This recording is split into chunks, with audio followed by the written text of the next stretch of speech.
I'm really excited to be here tonight to share a topic that's near and dear to my heart, and that is trash. And I'm really excited as well to see that there are a lot of young people in the audience. I want to ask for the young people, I'm here with our students from Revere and a special guest, Nicholas, who's an Aquarium regular. How many of you think about what you might do someday when you grow up? A few hands, maybe some of you aren't quite thinking about that. When I was your age, I was starting to think about it, and I can tell you the last thing in the world I thought I would grow up to do is study plastic trash in the oceans. I thought maybe I wanted to travel the world, I knew I wanted to learn another language, and I knew I wanted to surround myself with creative, out-of-the-box thinkers who were doing cool things to save the world. All those things have turned out to be true, and trash has been the vehicle by which I've been able to do that. So I want to encourage you guys to, no matter what your future holds for you, follow things that you're passionate about, whether those be science or cooking or gardening or mathematics, whatever it is. As long as you follow what you're passionate about, then doors will open for you. And that's been very true in my case.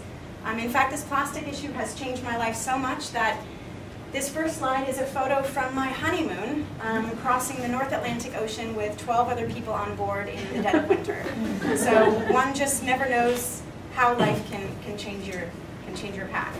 But before I get into plastic trash, I want to go back a little bit into how we got here. Plastic is a relatively new material. It's only been around really for the last 100 years and more the last 50 years that we've seen plastic really enter the average American household. But I've spent the last 2 years sailing over 25,000 miles across 5 oceans, and we have seen evidence of plastic pollution throughout. So how did we get here in such a short time? Well, if you look at the history of plastic production, back here in the 30s and the 40s, we weren't really using plastic. You wouldn't see plastic bags or water bottles in people's households. Then, during World War II, we had this boom in production when we were replacing a lot of items with petroleum-based plastic. So after the war, we now have all of these machines and infrastructure to make plastic. So we found many new uses for it. In the household, replacing our reusables, replacing our dishware. You see this massive spike here, we're making more and more plastic. A big spike when we invented the hula hoop. A bit of a dip here. And for the young people, this is way before your time, but this is when we had the oil embargo, the OPEC embargo in the 70s. Plastic is petroleum-based, so we saw a dip. But since then, it's been a pretty steady increase. In just the last 10, 20 years, we have doubled our production to roughly 120 billion pounds of plastic we make in this country alone every year. So where is it all going? Well, this is when it really began entering our households. This is 1955, at the time of Leave It to Beaver, and this is how we were first sold plastics. It's this amazing miracle material. It's lightweight. You can drop it. It won't break. It comes in all these pretty colors. It's very cheap, and it lasts forever. And all of those same qualities we're now finding create a lot of problems. This is what people thought of plastic. It was sold to women, particularly as a salvation to women's liberation, because as a housewife, you didn't ever need to do the dishes again. You could just throw it all away. Well, we weren't really thinking about where away is, but I've had a chance now to see away around the world. And this is away when we talk about our disposable plastics. This is the big island of Hilo, Hawaii. And this is a beach your average beachgoer or tourist doesn't go to. It's Camilo Beach on the big island, also called Junk Beach. And walking around this island, I saw plastic trash up to my knees, up to my waist. I'm picking up detergent bottles and shampoo bottles and writing in Chinese, Japanese, Korean, Spanish, and English. So this is not coming from your average surfer or picnic goer in Hawaii. This is literally washing up from the entire Pacific Rim. And in fact, on this same beach, this was just a couple days before we sailed from Hawaii back to Los Angeles, studying the Pacific Ocean. At the high tide line on this same beach, you now find more synthetic sand than real sand. This is this finely broken down particulate, might have been someone's toothbrush or razor or lighter, and it's now this plastic confetti covering the islands within these gyres. So where does it start from? When we talk about these swaths of the ocean filling up with plastic, a lot of people immediately think it must be coming from the boating community or from the Navy, from fishing fleets. Well, some of it does, but the vast majority of it comes from you and I right here on land. This is Los Angeles. I don't know if you have rivers this bad here in Boston, but this is what an average river in a big city might look like after the first rain of the season, the first flush we call it. And it's largely disposable plastics, bottles and bags and cups and forks and straws and toys and things that were designed for a short time of use, but built to last forever. So this stuff will eventually wind its way to the ocean, whether you live on the coast, whether you live in Boston or inland in the middle of Ohio. Everything is downhill. The ocean is downhill from everywhere. We all live in a watershed. So this stuff will eventually sweep out to sea, and the most notorious, what we call garbage patch, as it's been popularly termed, is the North Pacific gyre. And I'll talk more about gyres. But gyre just means spinning current. Every ocean has a gyre. Do you guys know those sandwiches, gyros? So they come on this spinning spit. Gyroscope. It's from the Greek root to spin. So every ocean has this massive spinning system comprised of the Earth's rotation, prevailing winds, and currents. And it creates kind of like a huge vortex. Or sometimes we call it like the largest toilet bowl that never really flushes, just concentrating our waste. So I'm going to show you how the currents of the North Pacific gyre move, and this will give you an idea of how our oceans spin. This is a current modeling study looking at these currents in the North Pacific. You can see those blue squares to the right, that's the west coast of the US, and the red circles here are Japan. So watch how they move over time. In just 6 months, imagine a plastic water bottle with the cap still on from the coast of California. In 6 months, it's halfway to Hawaii. In a year, it's all the way to Hawaii. And in 3 years, if it doesn't wash up on one of the islands in Hawaii, it's made it all the way to Japan. And you can see how quickly those buoys, those drifters from Japan are moving towards the west coast. In 10 years, a single piece of debris might travel 6 to 10 years from California to Japan and back.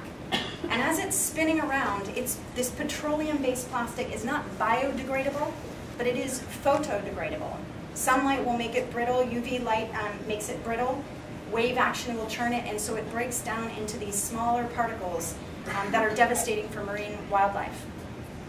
And in 20 years, you can see this pattern, these larger pools that we term the eastern and the western garbage patch. Now the eastern patch is the one that's been the most studied. It's been mythically termed an island of garbage the size of Texas. Has anyone heard about that? It's not really an island, and we'll talk more about that. It's more like a thin plastic soup. But there's also one on the west coast, and that hasn't been looked at in the last 25 years, so that'll be our next expedition. Now, a lot of people have now heard about the Great Pacific Garbage Patch, but what many people don't realize is that there are actually 5 gyres, 5 subtropical gyres. There's actually 11 gyres around the world, but as I said earlier, then we'd have to change our domain name to 11 gyres. So here's a little animation that shows where these 5 subtropical gyres are. And now I'll talk a little bit about what impact this has on marine organisms, on the animals and the wildlife that live in these oceans. So there's a lot that we don't know about this issue, but there's a lot that we do know. And what's interesting is that even though it's relatively new to enter mainstream media, it's been pretty recent that we've started hearing about this and reading about this in our papers. But scientists have been looking at this issue since the 60s and the 70s. There are reports of turtles impacted by plastic as far back as the late 60s. Some of the key papers on this topic that are still referred to come from the 80s and the 90s. So it's not necessarily new in the scientific world, it's just new to the mainstream media and to the general public. So what do we know about this? What impact does this have on the animals that live in the oceans? Well, a big one is entanglement. And this is a kind of an iconic photo, at least amongst plastic people like myself. This is a turtle that's been since named Mae West. And for the young people, you might miss that reference, but there was an actress who was known for her very thin waist. This is Mae West the turtle. And as a baby, she was trapped in a small plastic ring, something that you might see in the street that looks extremely harmless. But that ring is so durable, so tight, built to last forever, that as she grew, she wasn't able to break that ring. They did cut the ring off and she's still alive, but she's an example of many different organisms that aren't so lucky. So when organisms become entangled or stranded in plastic debris, this can lead to increased vulnerability to predators. They're not able to escape as well. This can lead to drowning, blockages, and all kinds of issues, and ultimately in death, unfortunately. Another turtle impacted by a plastic six-pack ring. A spinner dolphin with a plastic bag trapped around its nose. Oh, I have a prop here. Hang on one second, I want to show you. So this is a Eriksen albatross that has become kind of a poster child for plastic trash. This bird is what originally got me inspired about this issue. I had a chance to go on a research trip in 2004 to Guadalupe Island. Meanwhile, my husband 10 years before had been to Midway Island in the Pacific.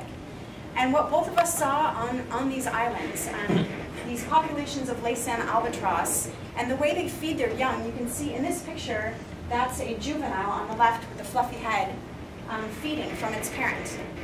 And you guys might have learned this in school, but the way they feed is they prompt their parent by kind of nuzzling them, tickling them under the chin, and that's a signal to the parent to regurgitate all the food that they've been foraging. So these birds are incredible foragers. They'll fly for thousands and thousands of miles, foraging for food on the surface of the ocean. Now, my husband, as he was walking around Midway, picked up all of these pieces of debris. We've got a toothbrush, a bunch of lighters, a Spider-Man leg from an action figure. Everything you see here wasn't just washed up on the beach. He pulled all of this from the stomachs of Eriksen albatross on Midway Island. Every single carcass you see there is a testament to the fact that we've trashed our seas. And what can happen to these birds as a result, when they fill up with our junk, literally junk food, it gives them a false sense of satiation. They don't recognize their hunger, they're filled up with non-nutritive plastic, and it can lead to starvation, dehydration, and sometimes death.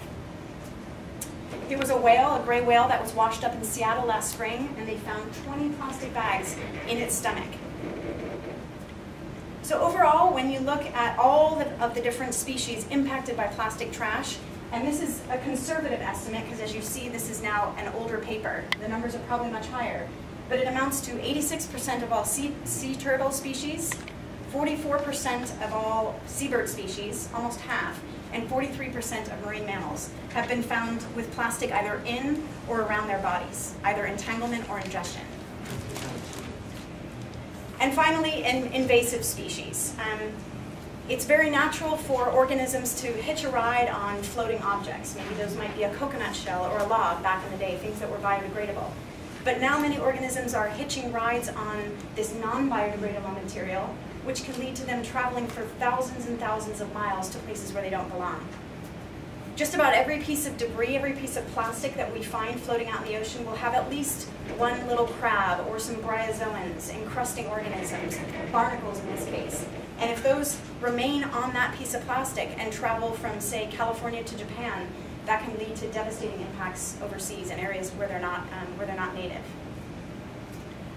So let's talk a little bit about how we do our research at sea. You know, I first heard about this issue in 2002. I then had a chance to go down to Guadalupe in 2004.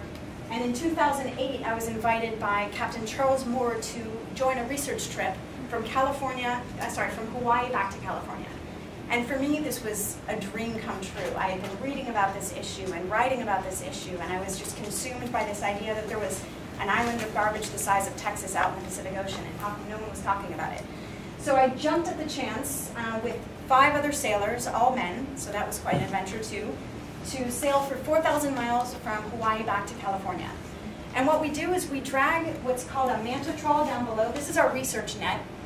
It floats on the ocean surface with these aluminum wings, and behind it is a long net with fine mesh, 1/3 of a millimeter.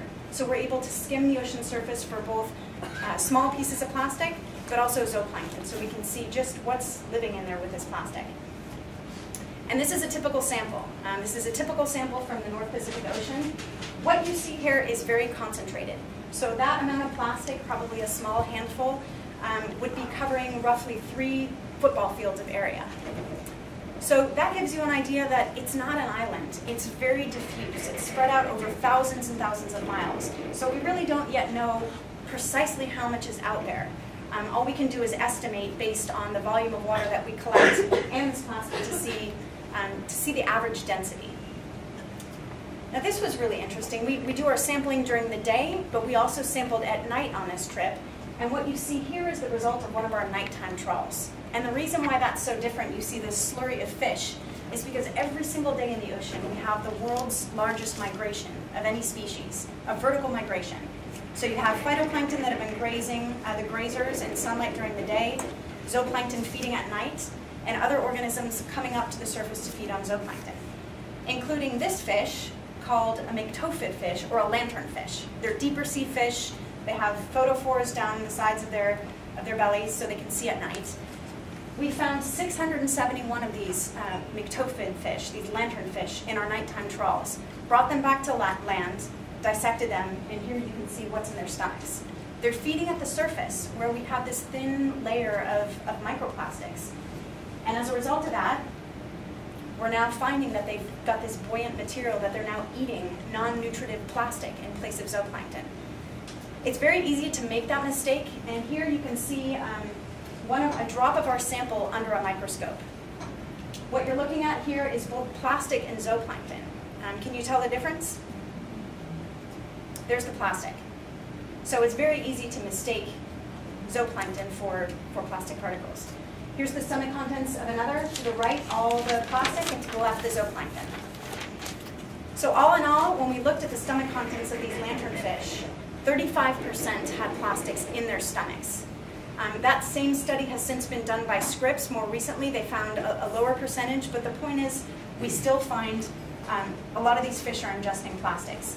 Now, these fish are not commonly eaten by humans, but they are food for tuna and for mahi-mahi and for squid. So the big question now is, to what extent is this plastic waste that we're generating getting into the very food chain that we depend on for health?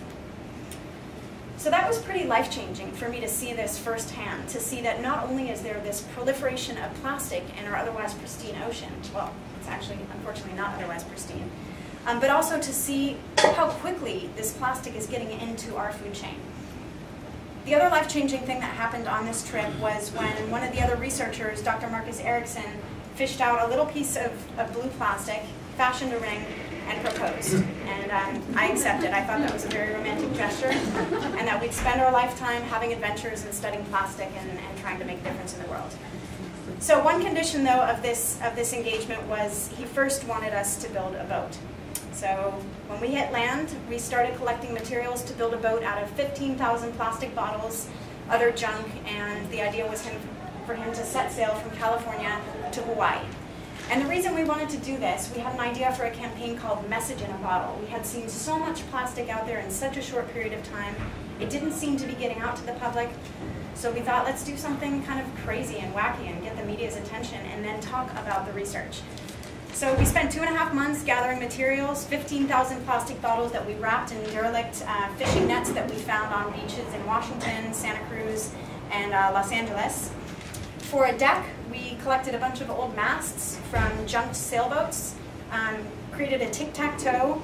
We had one other sailor who had sailed with us, and he was just crazy enough to say yes, he would be Marcus's sailing partner. For a cabin, for them to live in, we needed something that would stay relatively dry, relatively lightweight. So we found a small Cessna fuselage in a junkyard, vacuumed out all the sand, tied the whole thing together, and we called it junk. And there she is on June 1st, 2008, getting ready to set sail on what we thought would be about a 6-week voyage. It ended up taking 3 months, so it took a little bit longer than we expected, and here's what she looked like at sea. So I'm going to show you a few short videos that show you what life on junk was like, and that also show you one of the more startling discoveries they had on that voyage. And Marcus was able to send me short videos through satellite phone that I could upload on the blog and share with people. So I'm going to share 4 of those. The first one describes the worst storm that happened day 4 of the voyage. I was on land doing the communications and media and PR, and I get a call, it was day 3 actually, from my future husband and my fiancé, honey, we're sinking. There was a huge storm that had loosened the caps on 2,000 bottles, Nalgene bottles that were given to us by Patagonia, and the whole boat started sinking. Fortunately, the caps were held on by a little tail, so we didn't lose them. But I was able, they were close enough to land, I was able to go out with the dive boat, bring a bunch of glue, some volunteers. We spent a full day gluing caps back on, and then they went on their merry way. But in the process of that storm, all the labels on their canned food washed off. So it was Mr. Neal, which you will see in this video.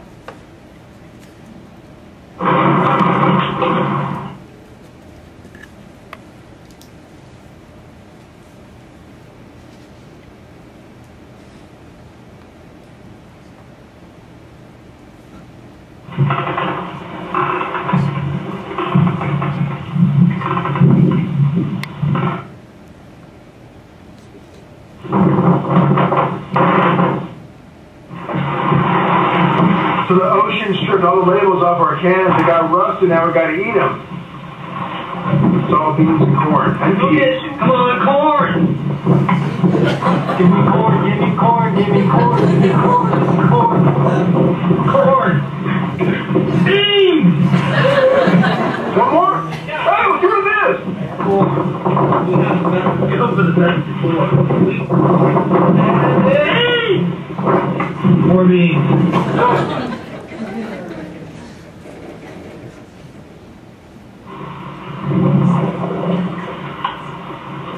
No wind. We're completely becalmed today. It's no wind whatsoever. So we're just going to fish and eat. Eat, fishy, fishy, fishy, fishy. Oh, there he is. Ready?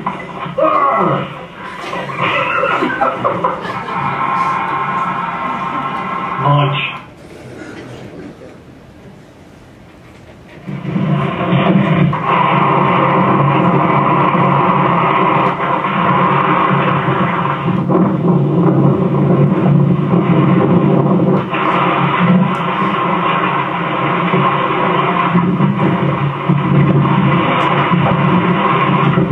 We are now skirting the edge of the North Pacific Gyre, roughly 1,000 miles east of Hawaii. We're finding lots of plastic on the surface of the ocean. It's mostly small fragments, blue, green, white, and black, among many different kinds of zooplankton.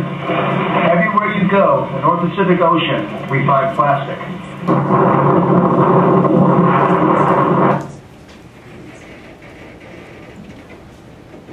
So I filleted this fish, thinking we're going to eat it, and here's what I found. It's full of plastic. This is the whole reason that we're out here, to bring this to your attention. The plastic isn't benign. The fish won't pass it.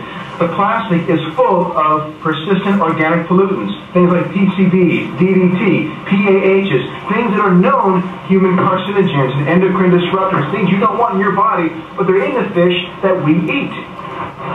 I want plastic for my sushi.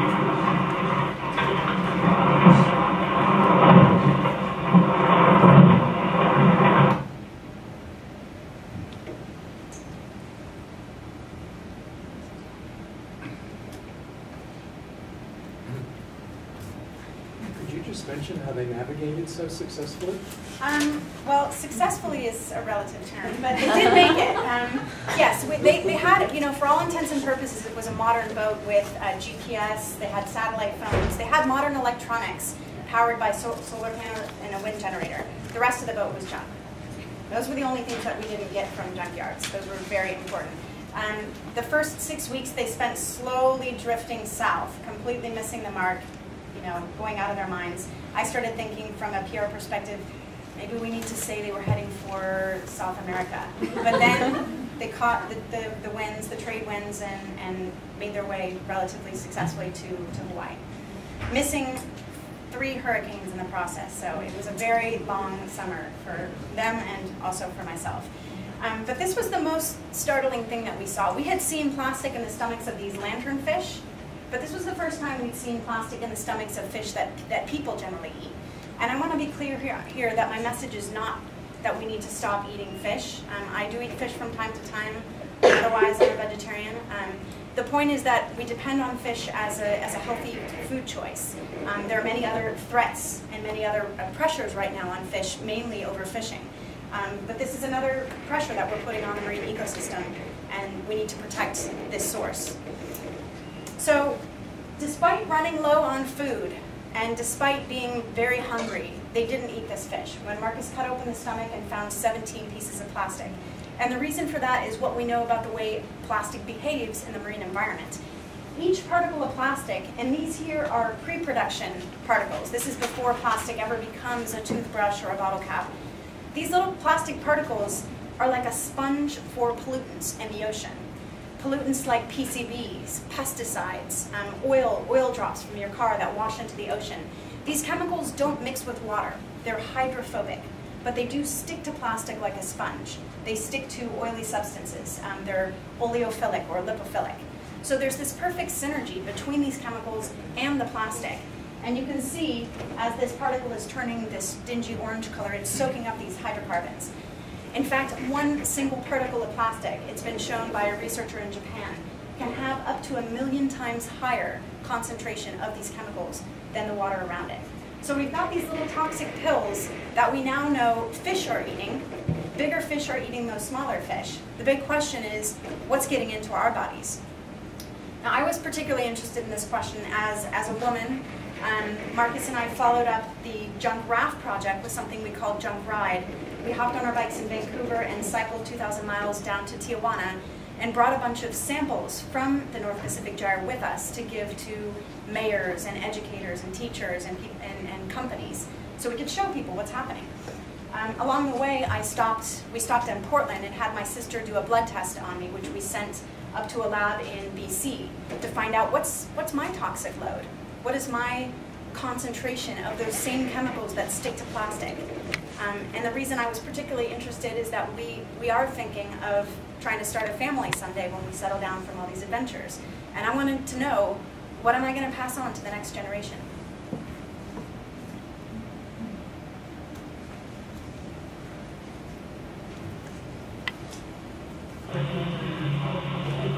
That's my sister. That's a lot. So we just took about 60 cc's of my blood. We're now going to have it centrifuged to be sampled for PCBs, DDTs, and other chemicals. So we probably should, if you can stand down, do one more round. You got it. So very much of your blood. Taking one more round of my blood. Apparently they need a lot.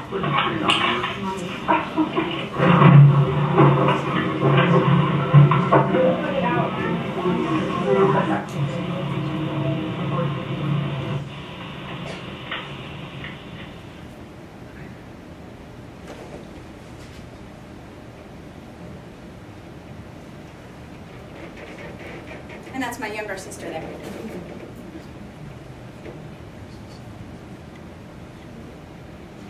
So what we found in my body is not something that's going to make me sick tomorrow. We're talking parts per trillion of these contaminants and higher levels of the flame retardants compared to national averages. I live in California. We use a lot of flame retardants. But the point is that there should be no acceptable level of these chemicals in our bodies. And as a woman, I know that the best cleanse I can do is actually to have a child. And that just strikes me as deeply immoral. So these projects left us with a lot of questions. Doing this junk ride from Vancouver to Mexico, the question kept coming up of, what about the other oceans? We know there's plastic in the Pacific Ocean, but what about the Atlantic? What about the Indian Ocean? What about the Southern Hemisphere, where no one had done any research? So we were curious about the global distribution, just how much is out there. We're also very concerned about the potential human health impacts. Do these pollutants that stick to plastic get into the food chain from the ocean environment and onto our dinner plate? And finally, what's the ultimate fate of microplastics? We've been looking, literally just skimming the surface of this issue, looking at the plastic that floats on the ocean surface. But half of plastics sink. Roughly half of plastics are negatively buoyant. So we have no idea what's in the water column and what's on the ocean floor. These are all big unanswered questions. So to do this research, we've been following current models by Dr. Nikolai Maximenko in Hawaii. And we're using these predictions of where the accumulation zone would be to set our routes.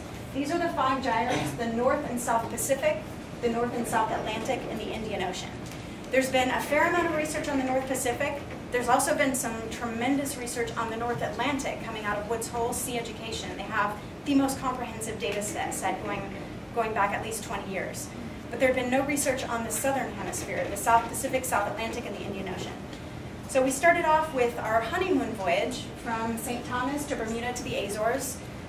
It was pretty intense. We had a major hurricane just about 800 miles north, but we were able to get a great data set. And one of the things we do on these expeditions is invite a diverse cross-section of people on board. Students, teachers, scientists, musicians, artists, filmmakers, and journalists, as well as everyday people who are just interested in seeing what's out there. We want people to come on board, see this issue for themselves, and then go back home to be agents of change. So on this trip, we had a couple of artists. We had a journalist from Portland who, halfway through the journey, decided to quit his job back home, being the editor and CEO of a magazine, and is now our communications director. We had another interested citizen from San Francisco who did the same thing, who quit her job when she got home and has been helping us out with some volunteer outreach, and a couple of other scientists. So this is the ocean that's nearest to Boston. This is the North Atlantic Gyre, also called the Sargasso Sea. And it was here that we saw what looked more like a garbage patch. And that's in these massive swaths of sargassum, a brown algae that I'm sure you're all very familiar with. Here we saw embedded bottle caps and shotgun shells and boots and even a mouthpiece from a boxer. So I'm going to show you what that research looks like at sea, how we do our trawling. Let's bring it in. On some larval fish, sargassum, and little plastic particles. Look at that. We're in the middle of the North Atlantic Gyre, also called the Sargasso Sea. It's called the Sargasso Sea because of sargassum. It's a kind of seaweed that filled our nets. But it's also full of small particles of plastic.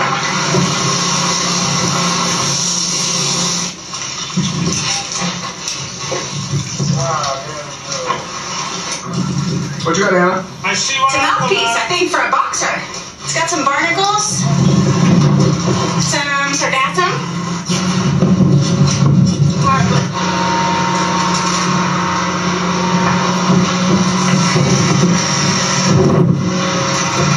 This is 45 minutes of scooping through another windrow in the middle of the Sargasso Sea.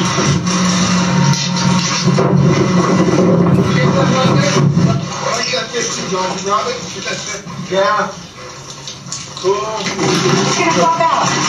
So we just pulled out this plastic bucket, and we found a triggerfish inside that's so big that it looks like it can't get out. I think his entire life is in this jar.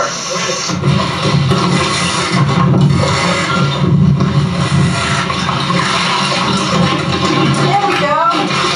Oh my God.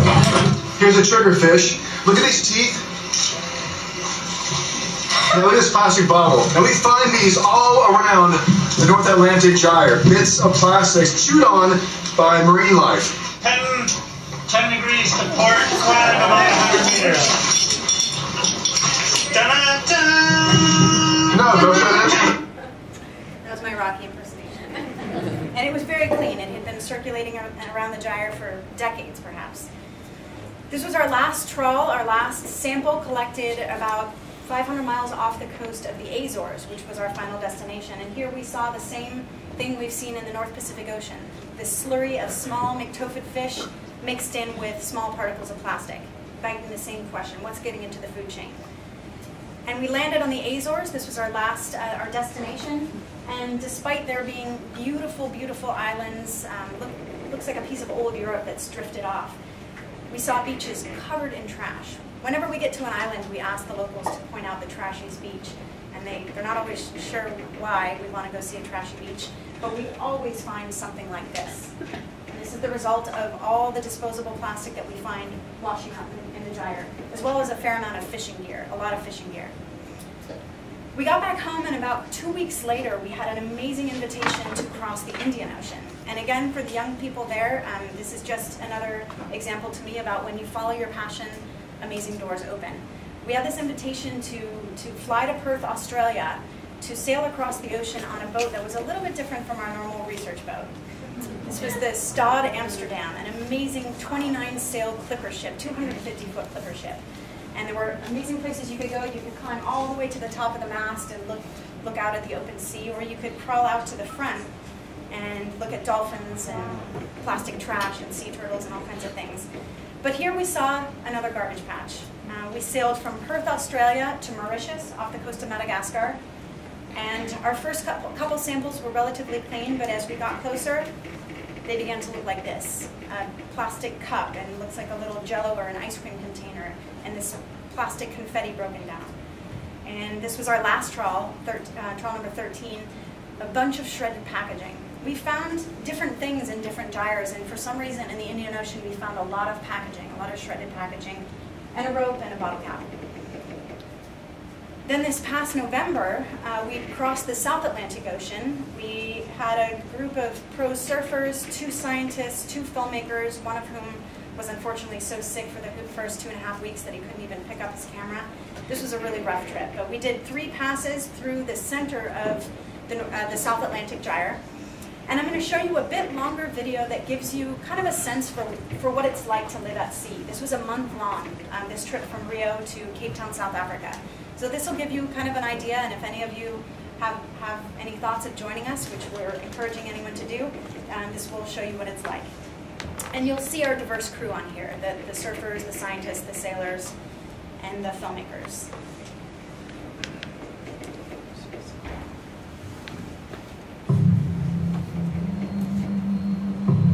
This is not just another sailing voyage across an ocean.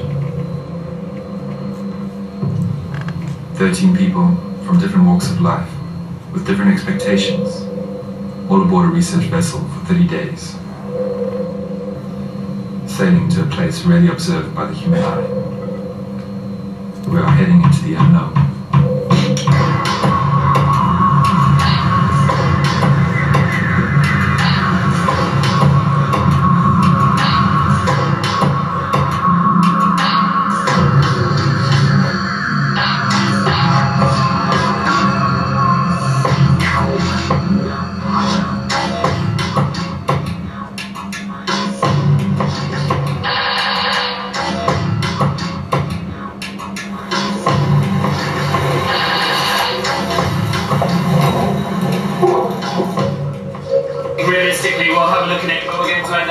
Southeast, further south of the course that we wanted to because of the conditions.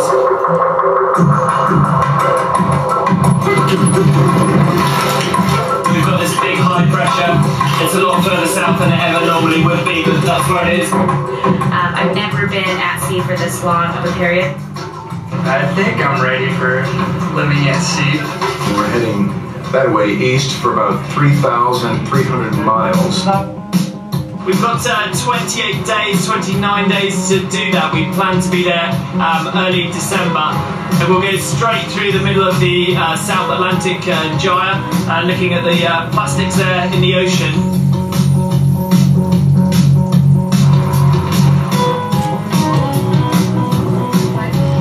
We're going to get some fresh food and local produce, and we will get some fuel on board as well.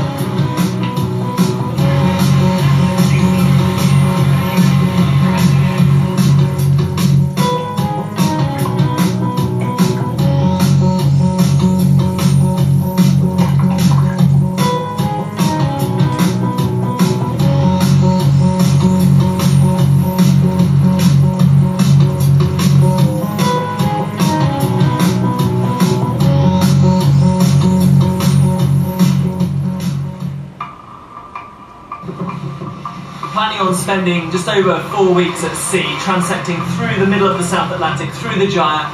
It's our goal on these expeditions to empower people with education and an authentic vantage from Gyre Central. Now, no one's been out to this part of the world to investigate this particular problem of plastic marine pollution floating on the ocean surface. This is the first time. There's an incredible amount of plastic out here, thousands of miles from land. It's actually polluting this beautiful wilderness. Seeing that I mistaked marine life for plastics made me realize how simple it must be for marine life to mistake plastics for food.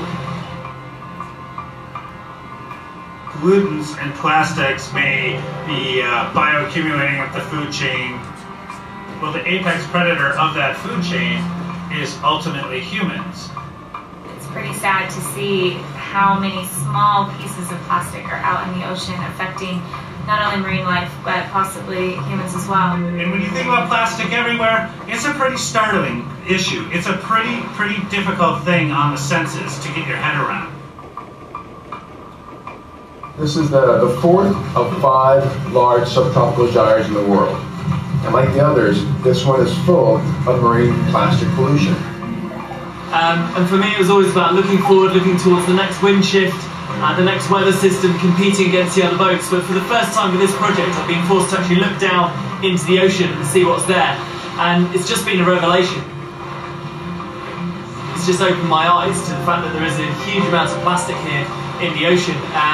We discovered that for the first time for me in the North Atlantic early this year, and now again here in the South Atlantic. Daily we're sailing past pieces of plastic, plastic water bottles, plastic film, plastic fishing line, plastic packaging, plastic crates, and photodegraded particulate pieces of plastic as well. So it's been a real eye-opener. We've been trawling day and night every 60 miles across the South Atlantic Ocean, and every single sample has contained plastic pollution. 1, 2,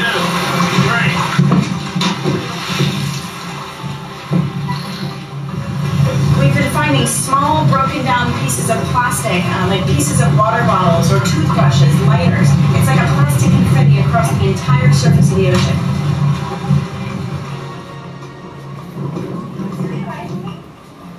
When we use our nets to skim the surface, you get that little handful of confetti in every trawl.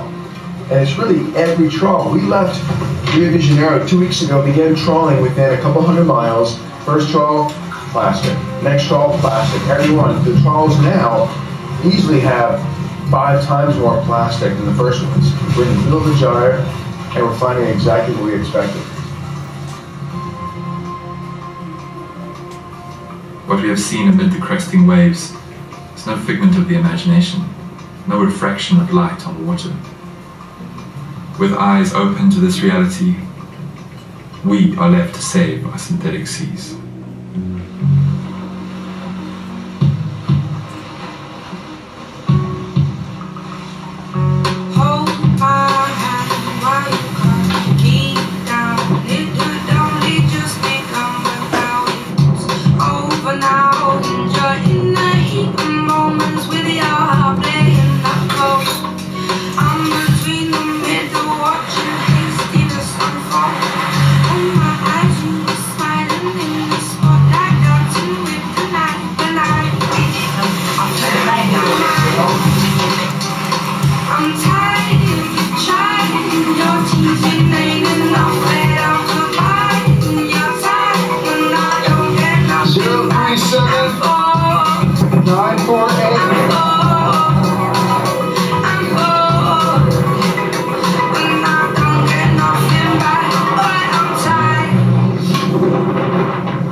Appealing to any of you, I'll share an opportunity in a bit to come join us. So our final gyre, gyre number 5 in this global expedition was the South Pacific. We finished this up this past spring from Valdivia, Chile to Easter Island, and the boat continued on to Tahiti and wound its way back up to Hawaii. This gyre, we had no idea what we'd find in this accumulation zone. It's the largest or the densest accumulation zone of the 5 gyres. So we thought either we'll find more plastic in this ocean, or the fact that it's just off the coast of South America where you have the Andes as a massive blockage, and you don't have as heavy consumerism as you might have in the northern hemisphere in US, Canada, Mexico, Asia. What we found was, for the first 10 days, nothing at all, maybe a fragment or 2, and then as soon as we hit the center of the gyre, we found a considerable amount of plastic. This was our crew, a very lively crew of musicians to scientists. The bag monster came on board with us. If you've ever seen the bag monster up on the right, that's actually the founder of Chico Bag. You might have seen Chico Bag at Whole Foods. It's a small reusable bag that fits into a stuff sack. He's been under a lot of public scrutiny because he's been in a lawsuit for the last many months with the industry. He's been sued by 3 plastic bag manufacturers, but they recently settled, so that's good news. And they didn't really have a case, they just wanted to strong arm a little bit. And here's what a typical sample looked like once we got into that accumulation zone. Again, the same slurry of broken down plastic fragments, pre-production pellets, those nurdles, and marine life, zooplankton, jellyfish, Portuguese man-o-war, small fish. Then we landed on Easter Island, which was a very interesting place to land given all the writing that there's been about environmental collapse, with the famous Moai that you've probably heard or read about or maybe even seen. But even on Easter Island, we found ringing the entire island this covering of plastic trash. And in fact, on the rocky shores, we found that if you lifted up a couple of the rocks, underneath you would see, this is a before and after. On the left, what you would see with the naked eye, and on the right, once you remove some of that rock, what we saw underneath. It was like almost like a ring of bathtub scum that you see lining the entire island, but it was all plastic pollution. So that's probably enough bad news. Basically, the gist of it is, yes, we've seen plastic in all 5 oceanic gyres. There's much research to be done, but fortunately, there are solutions, and we're seeing some really good momentum about people gaining awareness and cities really taking action to make change. And my hope is that when you walk out of this room, you'll look at plastic a little bit differently. So a few solutions. Well, one, you can't go out and clean this stuff up. Our oceans cover most of the planet. 2/3 of our planet is ocean. And now you've seen what a typical sample looks like. In fact, I have these 2 to pass around when I'm done, or if you want to come take a look. This is the North Atlantic Ocean, and this is the South Atlantic. So I think that gives you an idea from what you've seen at just how spread out it is. So going out to the oceans to clean it up is really not practical. Can we recycle our way out of this mess? Well, there's a reason that we teach students the 3 R's and we put recycling last. Recycling is not the most efficient approach with plastic. Here's what we currently do with our plastic. We recover it, we recycle or downcycle it, we burn it, we incinerate it. Some of the islands we've been to where they don't have the infrastructure to collect or deal with plastic, even Bermuda, which surprised me as a tourist destination, there they incinerate plastic, and they don't yet have scrubbers to recover some of the pollutants that produces. We bury it in massive landfills around the country. This is Puente Hills in Los Angeles, the nation's largest landfill that's slated to shut down, I think, in the next year, and we're going to have to now truck it even further out into the desert. And we export most of our recovered plastic. All the stuff that we so dutifully put in our curbside recycling bins, really we're just shipping most of it overseas, much of it to China. And what's happening to it there? Some of it gets downcycled, not recycled, but downcycled into lesser grade products, fake lumber, clothing, carpeting.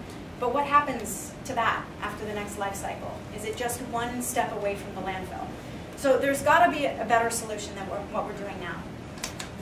A few other approaches, one, coming up with a smarter design for plastic.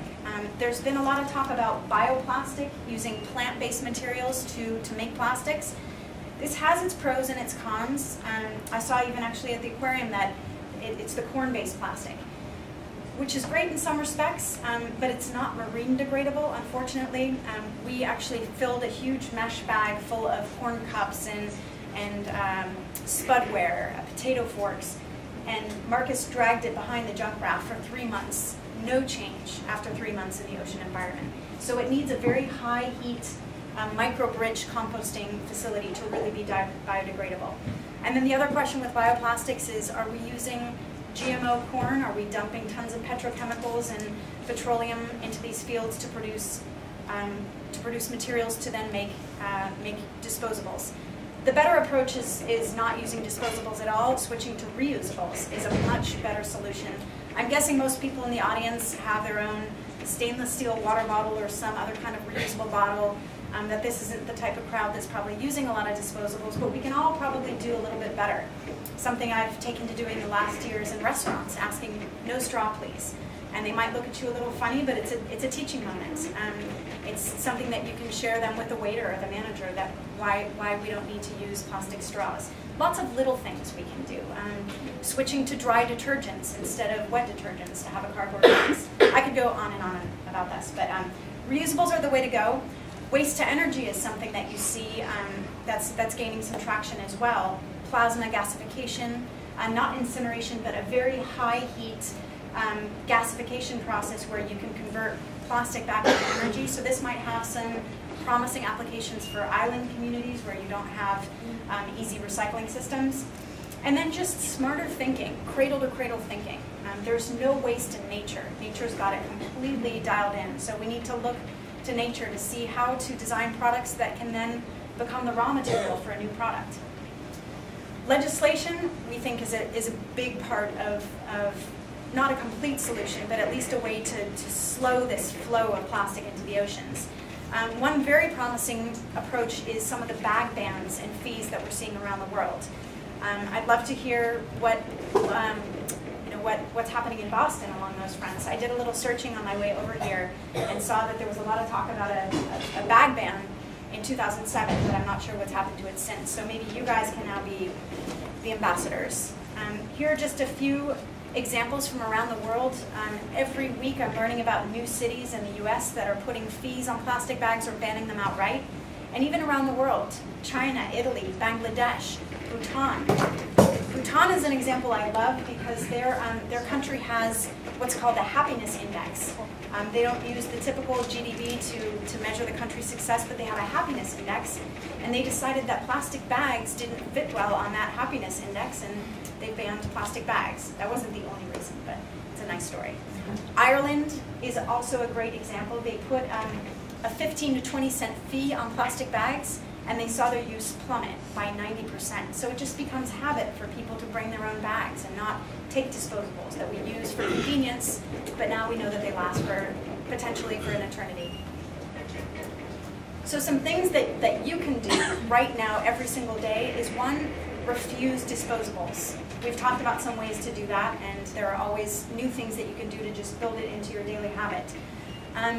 Beach cleanup is a form of gyre cleanup. We can't really go out to the oceans and skim all the plastic away. Even if we could, that would leave what's in the water column and on the ocean floor. But we can clean up some of the islands within the gyres, starting in our own backyard.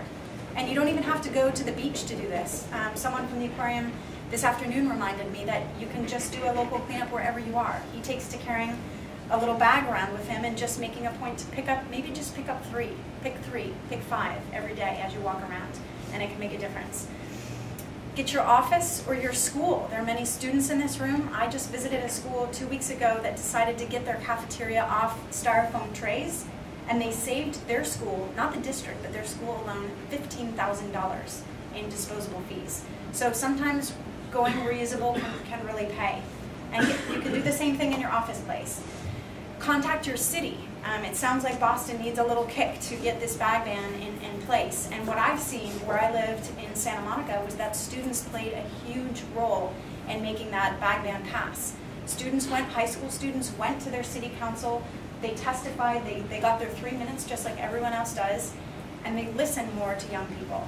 It's much more effective for young people to go and speak at a city council or speak at their school district than it is for old people like us. So you guys have a lot of power. And finally, for those that are adventurous or interested in marine science or oceans, there are many opportunities that you can get directly involved with us and help us out with that research. So one way is a citizen science program that we have called the Travel Trawl Program. My husband's manufactured about 10 trawls, these trawling devices that we use, and we send them around the world to sailors who might have a boat or who are hopping on someone else's boat and want to do a little research. And we send it to them with a simplified protocol so that they can go out and gather data and contribute to this growing body of evidence. So for anyone who has a boat or is interested, that's also a possibility. And then if you've got a bit more time and a bit more daring, you can join us on an expedition. We encourage people from the general public, from many walks of life, to come see this issue for themselves so that they can go back home and be ambassadors. And our next voyage will be to the Japan tsunami debris field and the Western garbage patch. That'll be this coming May of 2012. There'll be 2 legs of that expedition from Kwajalein Atoll to Japan, leg 1, and then from Japan to Maui, skirting through that debris field, which is moving and growing and expanding every day, and it should be a pretty interesting voyage. And finally, the best thing you can do is just learn more, educate your friends, educate your peers, lead by example. So I encourage you to follow us on some of our social media channels, Facebook and Twitter, particularly for the young people out there. Learn more about this issue, and if nothing more, just try and make some simple changes in your daily life. So with that, I will open it up for any questions or comments, and thank you so much.